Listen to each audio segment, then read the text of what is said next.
சிவா திருச்சிற்றம்பலம். தென்னாடுடைய சிவனே போற்றி, எந்நாட்டவர்க்கும் இறைவா போற்றி. நமச்சிவாய வாழ்க, நாதன் தாழ் வாழ்க. இமைப்பொழுதும் என்னெஞ்சில் நீங்காதான் தாழ் வாழ்க. ஈர்த்து என்னை ஆட்கொண்ட எந்தை பெருமான் நம் பெருமான் சிவபெருமான் திருவடிகளை மனம் மொழி மெய்களாலே வணங்கி எம் பெருமக்கள் நாயன்மார்களுடைய திருவடி தாமரைகளை இதய கமலத்தில் வைத்து போற்றிக் கொண்டு எனது அருட்குருநாதர் திருமுறை பன்னிசை மாமணி வே. சுந்தரமூர்த்தி தேசிகரையாவுடைய திருவடிகளை நீல நினைந்து திருமுறை செந்நெறிக்குள் என்னை ஆற்றுப்படுத்திய சிங்கப்பூர் திருஞான சம்பந்த பெருமான் சிவநெறி திருக்கூட்டத்தின் மெய் அடியார்களது திருவடிகளை சிரமேற்கொண்டு வணங்கி மற்றும் அடியார் பெருமக்களது திருவடிகளை நீல நினைந்து பெரும்பற்ற புலியூரானை பேசாத நாள் எல்லாம் பிறவாத நாளே என்ற அருட்சிந்தனையில் இன்றைய தினம் நாம் சிந்திக்க இருப்பது ஒரு அற்புதமான பாடல். திருமூல தேவநாயனார் திருவடி போற்றி. 10வது தமிழ் வேதம் மந்திரம் போற்றும் திருமந்திர பாடல். அந்த பதிகத்தில் சுவாமி சொல்கிறாங்க, தன்னை அறிய தனக்கொரு கேடில்லை அப்படின்னு அதில் சொல்கிறாங்க. அந்த பாட்டில் தன்னை அறியாமல் தான் கெடுகின்றான் அப்படிங்கிறாங்க. இந்த பாடலுக்கு என்ன பொருள் சுவாமி சொல்கிறாங்க அப்படின்னா, பொருள் தன்னை முழுவதுமாக உணர்ந்தவர்களுக்கு ஒரு துன்பமும் இல்லை. தன்னை அறிய தனக்கொரு கேடில்லை அப்படிங்கிறாங்க அந்த முதல் வரியில். அதுக்கு என்ன பொருள் அப்படின்னா, தன்னை முழுவதுமாக உணர்ந்தவர்களுக்கு ஒரு துன்பமும் இல்லை அப்படிங்கிறார். அந்த 2வது வரியில் சொல்கிறாரு, தன்னை அறியாமல் தானும் கெடுகின்றான் அப்படிங்கிறார். சரி, தன்னை அறியாமல் தாங்களே துன்பப்படுகிறார்கள் அப்படிங்கிறது 2வது வரிக்கு பொருள். தன்னை அறியும் அறிவை அறிந்த பின் அப்படின்னு 3வது வரியில் சொல்கிறாங்க. அப்படி தன்னை முழுவதும் அறியும் அறிவு இறைவனாலே வாய்க்கும் என்பதை அறிந்த பிறகு அப்படிங்கிறார். தன்னையே அரிசிக்க தான் இருந்தானே அப்படிங்கிறார். அப்ப தன்னையே பிறர் வழிபட தகுந்தவர்களாக இருப்பார்கள் அப்படின்னு இந்த பாட்டுக்கு முதல்ல நம்ம பாட்டையும் பொருளையும் சுருக்கமாக சிந்தித்து விட்டோம் அடியார் பெருமக்களே. சரி, இப்போ இன்னைக்கு வரைக்கும் எத்தனையோ இந்த தன்னம்பிக்கை பயிலரங்குகளில் கற்பிக்கப்படுகின்ற ஒரு எல்லாம் சொல்லுவாங்க, இந்த இவர் இப்போ இடையில் வந்தவங்க அவர் சொன்னார் இவர் சொன்னார் அப்படிங்கிற மாதிரி சாக்ரட்டிஸ் சொன்ன புகழ் அந்த புகழ்பெற்ற தத்துவமாக விளங்குகிறது. உன்னையே நீ அறிவாய் இன்னைக்கு எல்லாரும் சொல்லுவாங்க. இதைத்தான் பல்லாயிரம் ஆண்டுகளுக்கு முன்பே சொல்லிவிட்டார் நம்மளுடைய திருமூலர். இது யாருக்கும் தெரியாது. ஆனால் சொல்லுவாங்க, சாக்ரட்டிஸ் கவிதை உங்களுக்கு தெரியுமா? அந்த யாரோ பேரெல்லாம் சொல்லுவாங்க, அவங்களுடைய இதெல்லாம் தெரியுமான்னு. ஆனால் எத்தனையோ 1000 ஆண்டுகளுக்கு முன்னாடி நம்மளுடைய தமிழ் வேதத்தில் திருமுறைகளில் எல்லாம் சொல்லியாச்சு. திருவள்ளுவர் சொல்லியிருக்கிறாரு, புறநானூறு சொல்லுது, எல்லாம் சொல்லுது. ஆனால் இன்றைக்கி உள்ளவங்களுக்கு அது தெரியாது. அதனால் அவங்களுக்கு அது சொல்ல மாட்டாங்க. அப்படி பல்லாயிரம் ஆண்டுகளுக்கு முன்பே நம்மளுடைய சொல்லிட்டாரு இந்த கருத்தை திருமூலர். தன்னை அறிதல் என்பது என்னங்க? என்ன நான் தெரிஞ்சுக்கணும் அப்படின்னா என்ன செய்யணும் அப்படிங்கிறது தான் விளக்கம். தன்னை அறிதல் என்பது என்னுடைய பலம் என்ன, என்னுடைய பலவீனம் என்ன, என்னுடைய சாதனைகள் என்ன, என்னுடைய தோல்விகளை தன்னால் எது முடியும் எது முடியாது என அனைத்தையுமே அறிந்தரு. அப்படி நம்ம தெரிஞ்சுக்கிறது தான் நம்மில் பலர் எப்போதும் அடுத்தவர்களை பற்றியே அவங்க என்ன பண்ணுறாங்க, அவங்க எப்படிப்பட்டவங்க அப்படிங்கிறத அதை தெரிஞ்சுக்கிறதுலேயே ஆர்வமாக நம்ம எப்பவும் இருக்கிறோம். அடுத்தவர்களை பற்றியே அதிகம் அறிந்திருக்கிறோம். ஆனால் நம்மை பற்றி நாம் அறிய ஆர்வம் காட்டுவதில்லையே. ஏன்?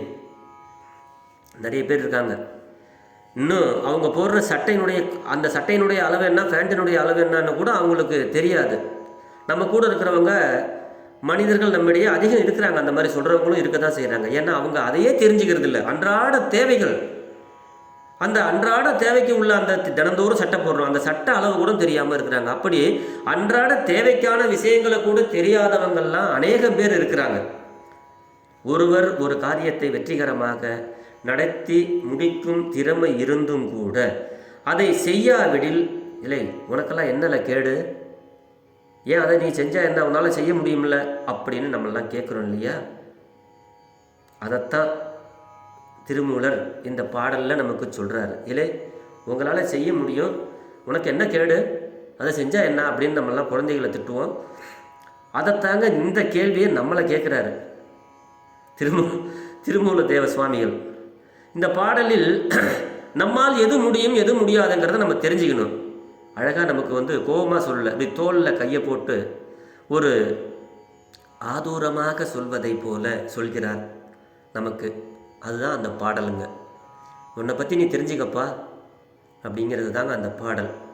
அதோடு மட்டும் இல்லை, நம்மளுடைய அப்பர் சுவாமிகள் சொல்கிறாங்க. அவங்க ஒரு அப்பர் சுவாமிகள் தன்னை அறிபவனால் மட்டுமே இறைவனையும் அறிய முடியும் அப்படிங்கிறதையும் சொல்கிறாங்க.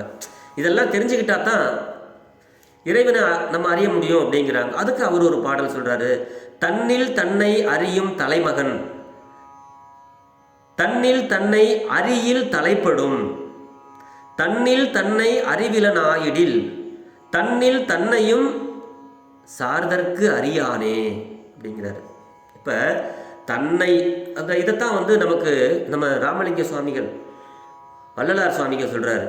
தன்னை அறிந்து இன்பமூற வெண்ணிலாவே தந்திரம் நீ சொல்ல வேண்டும் வெண்ணிலாவே அப்படின்னு அவர் சொல்கிறாரு. இப்படி தன்னை அறியும் இன்பத்தை தரும் தந்திரத்தை வேண்டுகிறார். அடுத்தவர்களை எப்போதும் நம்ம குறை கூறிக்கொண்டே இருப்பது போல தன்னுடைய குற்றங்களையும் அறிந்திருத்தல் நிலையான உயிருக்கு எந்த தீங்கும் இல்லை என்கிறார் நம்மளுடைய பாட்டன் வள்ளுவ பெருந்தகை. எப்படி அடுத்தவங்க என்ன பண்ணுறாங்க, இது பண்ணுறாங்க, அது பண்ணுறாங்கன்னு நம்ம சொல்லிக்கிட்டே இருக்கிறோம். ஆனால் அதே மாதிரி நம்ம என்ன பண்ணுறோம், நம்ம ஏதாவது தப்பு பண்ணுறோமா, நம்ம செய்ய வேண்டிய கடமைகள் எதுவும் செய்யாமல் இருக்கிறோமா அப்படின்னு முதல்ல அதை பார்க்கணும். அதுக்கு ஒரு அழகான சொல்றாரு. ஏதிலர் குற்றம் போல் தம் குற்றம் காண்கின்ற பின் தீதுண்டோ மண்ணும் உயிர்க்குங்கிறாரு. இல்லை ஏதிலர் குற்றம் போல தம் குற்றம் காண்கின்ற பின், அடுத்தவங்களுடைய குற்றம் போல நம்மளுடைய குற்றம் என்னங்கிறத நம்ம கண்டுகிட்டோம்னா இந்த தீது உண்டோ மண் உயிருக்கு அப்படிங்கிறாரு. உயிருக்கு என்று என்னைக்குமே உயிருக்கு அழிவில்லைங்க. இது சைவ சித்தாந்தம் சொல்லும். உயிரும் அனாதி அப்படி அது நிலையானது என்பதாலேயே மண்ணு உயிர் என்கிறார் வள்ளுவ பெருந்தகை. உடம்புதான் அழியுமே தவிர உயிர் நிலையானது இல்லையா? அது சைவ சித்தாந்த கருத்து.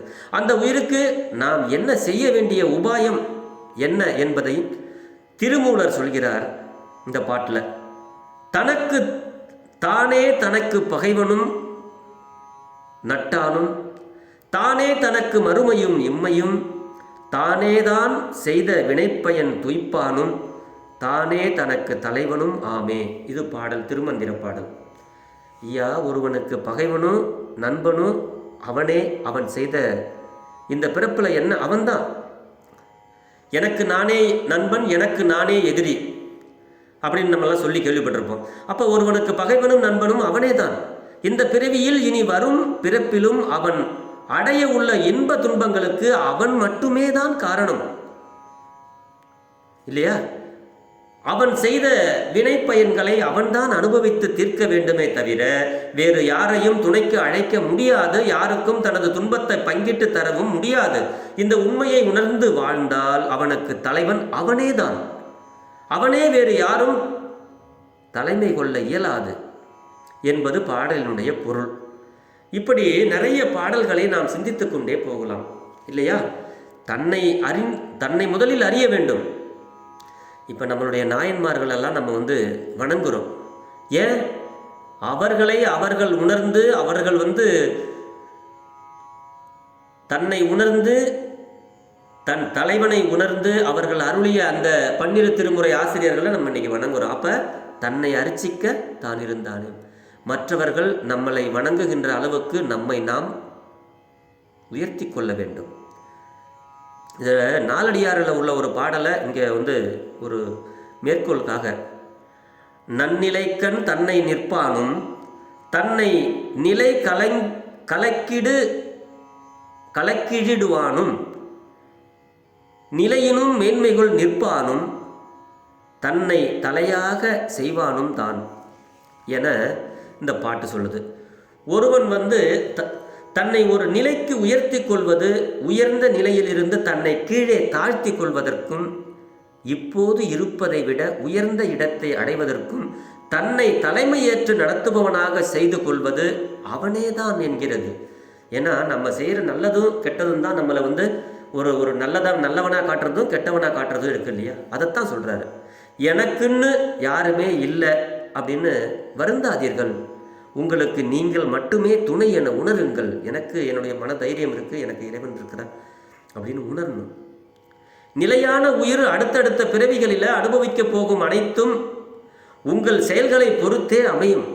நீங்கள் என்ன இப்போ செய்ய போகிறீங்களோ, என்ன செய்கிறீங்களோ, அதுதான் உங்களுக்கு அடுத்த பிறப்பானது அமையும். உங்கள் வாழ்க்கைக்கு நீங்கள் மட்டுமே காரணம் என எடுத்து நமக்கு அழகாக சொல்கிறார் திருமூலர். நம்மில் பெரும்பாலானோர் அடுத்தவர்களுடைய வார்த்தைகளில் தான் வாழ்கிறோம். அதாவது யாராவது ஒரு அழகான பெண்ணுக்கிட்ட போய் ஒரு சுமாரான பொண்ணுக்கிட்ட போய், என்ன இன்னைக்கு நீங்கள் ரொம்ப அழகாக இருக்கீங்க அப்படின்னு சொல்லிட்டா போதும், அந்த நாள் முழுவதுமே ரொம்ப மகிழ்ச்சியாக இருப்பாங்க. அதே நல்லா இருக்கிறவங்கள்ட்ட ஒருத்தவங்கள போய், என்ன உங்களுக்கு நீ காய்ச்சலா, ரொம்ப சோர்வாக இருக்கீங்களே என்ன அப்படின்னு கேட்டால், அன்னைக்கு முழுவதுமே சோர்வாகவே இருப்போம். நம்ம இருப்போம். யாராவது கேட்குற கேள்வி அப்படி அந்த இருப்பாங்களாம். அப்படி அடுத்தவர்களுடைய வார்த்தை நம்மை பலவீனப்படுத்த நாம் அனுமதிக்க கூடாது. இப்போ ஒருத்தவங்க வந்து நம்மள்கிட்ட சொல்கிறாங்க, ஐயா நீங்கள் நல்லா தேவாரம் பாடுறீங்க அப்படின்ட்டு, நான் உடனே ஆஹா நல்லா தேவாரம் பாடுறேன்னு சொல்லிட்டாங்களே அப்படின்னு ரொம்ப மகிழ்ச்சி கொள்வேன்.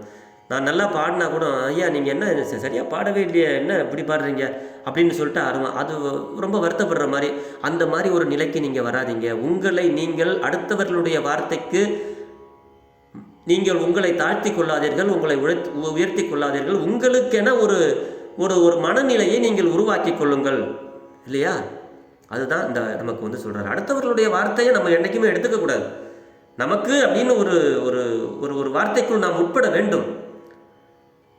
அப்படி ஒரு சின்ன கதை, அந்த கதையை சொன்னால் உங்களுக்கு டைம் ரொம்ப ஆகும், இருந்தாலும் சொல்கிறேன். ஒரு ராஜா ஒருத்தர் மார்கழி மாதத்தில் நல்லா ராத்திரி 12 மணிக்கு தன்னுடைய அரண்மனைக்கு போகிறாரு. அப்படி போகிற வழியில் ஒரு பிச்சைக்காரன் ஒருத்தன் கோவணம் மட்டும் கட்டிக்கிட்டு அப்படி படுத்துக்கிருக்கிறாரு. அது படுத்துருக்கிறத கண்ட உடனே இந்த ராஜா அவனை எழுப்பி, ஏப்பா இந்த மார்கழி மாதம் ரொம்ப கடுமையான குளிராச்சே, ஒரு போர்வை கூட இல்லாமல் இப்படி உறங்குகிறாய அப்படின்னு கேட்டார். அந்த பிச்சைக்காரன் சொல்கிறான், ஐயா மன்னா, எனக்கு விவரம் தெரிந்த நாள் முதல் இப்படித்தான் சாமி நான் இருக்கிறேன், இந்த குளிர் என்னை எதுவும் ஒன்றும் செய்வதில்லை என்று அவன் வந்து பதில் சொல்கிறாரு. அந்த பிச்சைக்காரன் சொல்கிறான் அந்த பிச்சைக்காரன். உடனே ராஜா அதுக்கு சொல்கிறாரு, என்னுடைய ஆட்சியில் ஒருவன் குளிரில் ரொம்ப குளிரால் அப்படி போர்த்திக்க ஒரு போர்வை கூட இல்லாமல் இருக்கிறத என்னால் எப்படிப்பா ஏற்க முடியும்? நான் அரண்மனைக்கு சென்றதும் உனக்கு ஆடைகளும் 2 கம்பளியும் கொடுத்து விடுகிறேன், அந்த கம்பளியை போர்த்தி கொண்டு நீ நல்லா ஒரு தூங்குகின்ற சுகத்தை நீ அனுபவிச்சு நல்லா தூங்குப்பா, நல்லா இருப்பா அப்படின்னு சொல்லி ராஜா சொல்கிறாரு. அரண்மனைக்கு சென்றதும் அதை மறந்து போயிரு, அன்றைக்கி படுத்துடுறாரு. அடுத்த நாள் காலையில் எந்திரிக்கிறாரு ராஜா. காலையில் எந்திரிச்ச உடனே ஞாபகம் வந்துடுது, பிச்சைக்காரனுக்கு கொடுத்த வாக்கு வந்து அப்போ தான் ஞாபகத்துக்கு வருது. உடனே அந்த 2 கம்பளியும் 2 துணிமணியும் எடுத்துக்கொண்டு அவன் இருப்பிடத்துக்கு நேராக வந்தார். அந்த இடத்துல வந்து பார்த்தா அந்த பிச்சைக்காரன் இறந்து போய் கிடந்தான். நம்ம இப்போ குளிரால் தான் இறந்து போயிட்டான்னு நினைப்போம், இல்லை, அதுதான் இல்லை. அவனுக்கு பக்கத்தில் ஒரு கடிதம் இருந்ததுதான், ராஜா ஒரு முறை கூட என் உடல் வந்து குளிரால் வருந்தியதே இல்லை இது வரைக்கும். நேற்று நீங்கள் கம்பளி தருவதாக சொன்ன பிறகு கம்பளியை போர்த்தி தூங்கும் சுகத்திற்காக என் மனம் ஏங்கியது. அப்படி ஏங்க இந்த குளிர் அப்படிங்கிற ஒன்று எனக்கு ஞாபகம் வந்து இந்த குளிரை தாங்க முடியாமல் என் உடல் நடுங்கி கொண்டிருக்கிறது. ஒருவேளை நீங்கள் கம்பளி எடுத்து வந்தால் அப்போது குளிரை தாங்க முடியாமல் நான் இறந்து போயிருப்பேன்.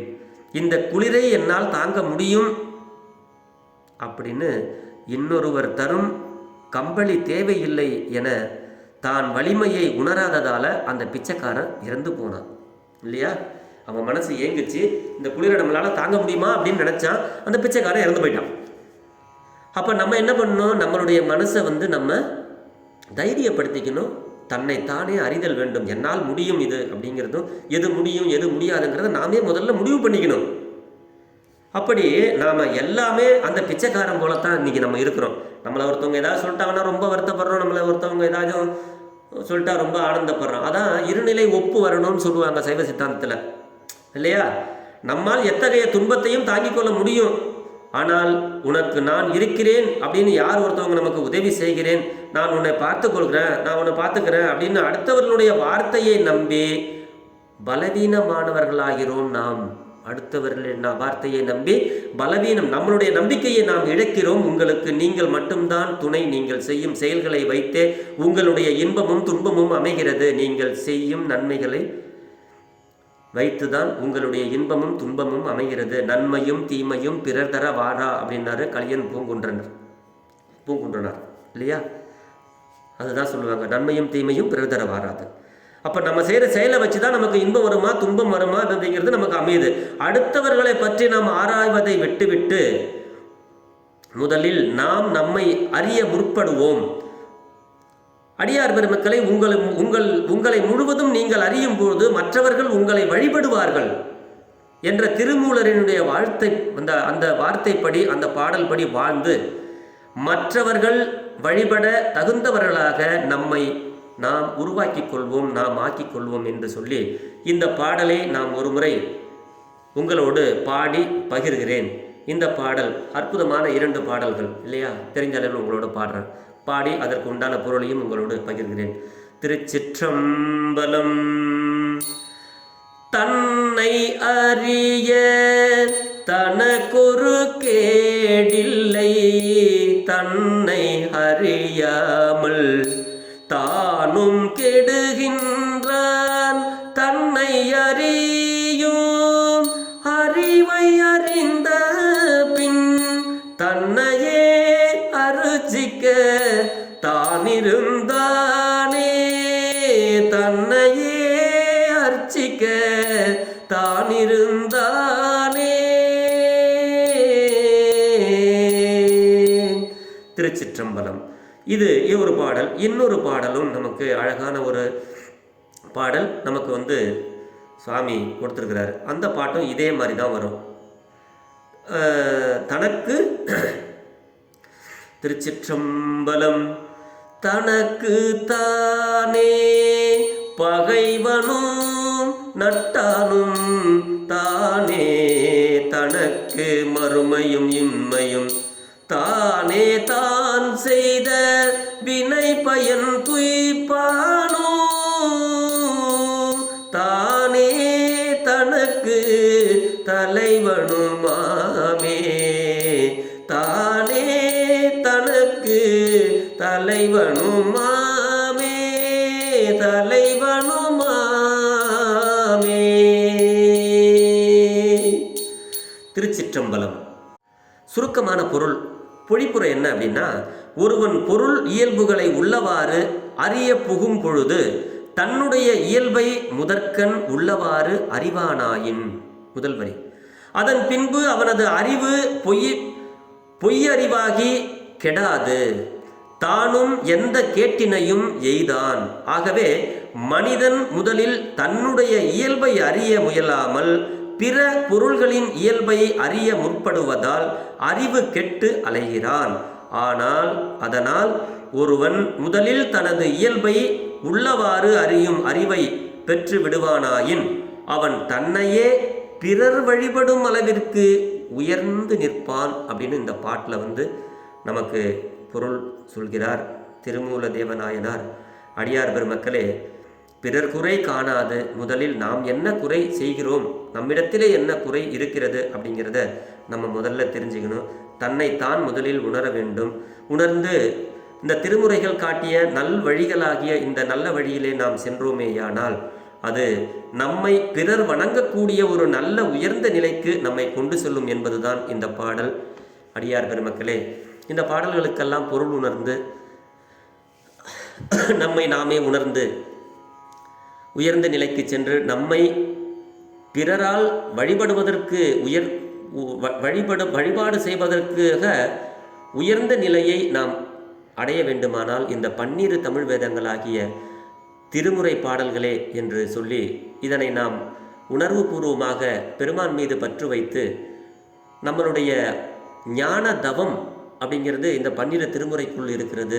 அந்த ஞான தவம் அப்படிங்கிறது என்னன்னா தன்னைத்தானே உணர்தல் தான். அதனால் நம்ம எப்படி இருக்கிறோம், நம்ம நிலையை நம்ம எப்படி உயர்த்தி கொள்ளணும் அப்படிங்கிறது தான் இந்த பாடலினுடைய பொருள். ஆக இந்த பாடலுக்கு ஏற்ற போல தான் தன்னை அறிந்து உயர்ந்த நிலையை அடைந்து இறைவன் திருவடியில் சென்று சேருவோம் என்று சொல்லி பெரும்பற்ற புலியூரானை பேசாத நாளெல்லாம் பிறவா நாளே என்ற அருள் சிந்தனையை நிறைவு செய்கிறேன். ஜெர்மனியில் இருந்து சிவபாலா. குறைவில்லாத உயிர்கள் வாழ்க, மேன்மைகள் சைவ நீதி விளங்குக உலகமெல்லாம். இன்பமே என்னாலும் துன்பமில்லை, ஆளவாய் சிவனடியே சிந்திக்கப் பெற்றேன் நானே. ஆழ்க தீயது எல்லாம் அரண்நாமமே சூழ்க, வையகமும் துயர் தீர்கவே. சிவா திருச்சிற்றம்பலம். எல்லா உயிர்களும் ஈசன் அருளாலே இன்புற்று வாழ வேண்டி அமைகிறேன். அடியார்க்கு அடியேன் சிவபாலா. சிவா திருச்சிற்றம்பலம்.